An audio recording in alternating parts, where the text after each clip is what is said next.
வணக்கம், welcome back to Varsha Tamil YouTube channel. ஒரு குரல் ஒரு கதை. நாளைய பாடம் இன்றைய குரலில். வாங்க கதைக்குள்ள போலாமா? கற்றதுனால் ஆய பயனென்கொள் வாளறிவான் நற்றார் தொழார் எனில். அர்த்தம்: எவ்வளவு கல்வி அறிவு இருந்தாலும் பணிவும் இறைவன் மீது மரியாதையும் இல்லையெனில் அதற்கு பயனில்லை. அருண் அறிவியலில் சிறந்த இளைஞன். அவனது அறை முழுவதும் புத்தகங்களும் கருவிகளும் நிரம்பி இருந்தது. அவன் கனவு உலகை அவன் கண்டுபிடிப்பால் மாற்றம் செய்வது.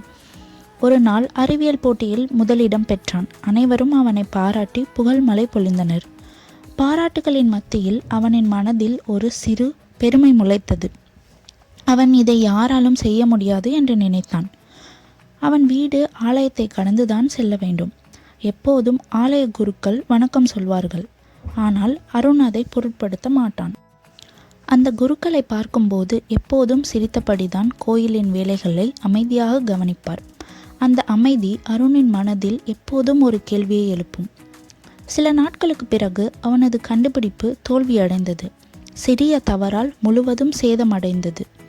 அவனது பெருமை குணமும் நொறுங்கியது. மனது நொந்த அருண் அருகிலிருந்த ஆலயத்தின் முன் அமர்ந்தான். அங்கே அவன் எப்போதும் பார்க்கும் குருக்கள் அமைதியாக கோவிலை துடைத்து கொண்டிருந்தார்.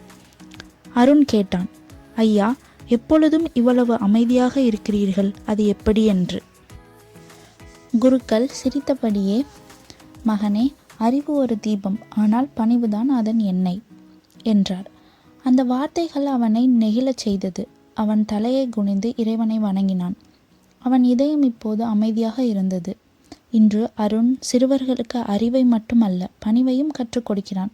ஏனெனில் அவன் உணர்ந்தான், அறிவு பெருமையால் ஒளியாது, பணிவால்தான் ஒளிரும் என்று.